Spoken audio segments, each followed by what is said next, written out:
বেঁচে যে আছি এটাই আশ্চর্য ব্যাপার। সকালে দাঁত মাজার জন্য টুথপেস্ট নিলাম, এর মধ্যে নাকি ক্যান্সারের উপাদান।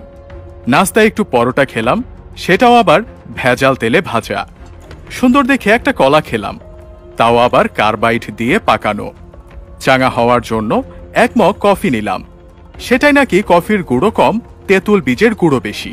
কাঁচা বাজারে গেলাম টাটকা শাক সবজি কেনার জন্য, কিনবো কি, সব তো হাইব্রিড সার দিয়ে ফলানো।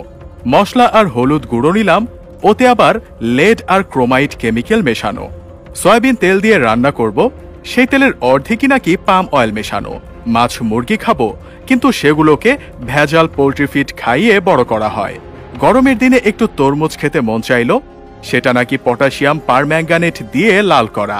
বাচ্চাকে আমলিচু খাওয়াবেন, ওগুলোও তো আবার ফরমালিন দেয়া। একটু মিষ্টি খেতে মন চাইল, জিলাপি নিলাম, সেটা নাকি পোড়া মোবিল দিয়ে মচমচে করা।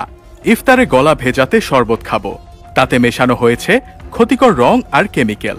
খেজুর কিনলাম, চড়া দাম নিয়ে ধরিয়ে দিল ৩ নম্বরই খেজুর। ইফতারে মজা করে মুড়ি মাখানো খাবো, সেই মুড়ি ইউরিয়া দিয়ে ফোলানো। সরিষার তেল দিয়ে মাখিয়ে খাবো ভেবেছিলাম, সেই তেলেও তো ভেজাল।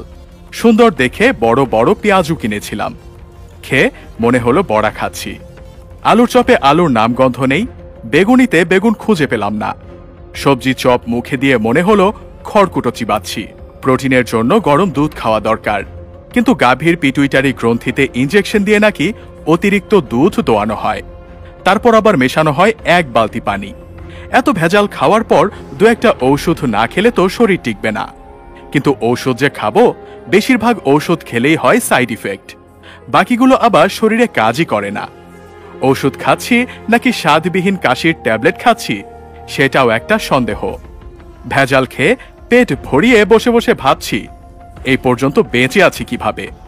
চিনি আর লবণ দেখতে কিন্তু ঝরঝরে সুন্দর, অথচ সুন্দর দেখাতে গিয়ে এই দুটো আর খাদ্য নেই, হয়ে গেছে ক্ষতিকর রাসায়নিক পদার্থ। 3 বেলা নিয়ম করে খাচ্ছি কেবল বিষ। হাতের জীবাণু দূর করার জন্য হ্যান্ড স্যানিটাইজার মাখবো, সেটাও নাকি নকল। পানি দিয়ে হাত ধোবো, সেই পানির সাথে আসে দানা দানা ময়লা।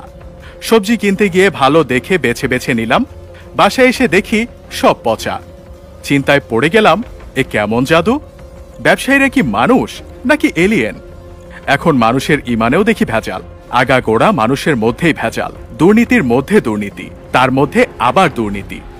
ভেজাল আর দুর্নীতি মিলেমিশে জগা খিচুড়ি হয়ে গেছে, তার মধ্যে পড়ে গেছি আমরা।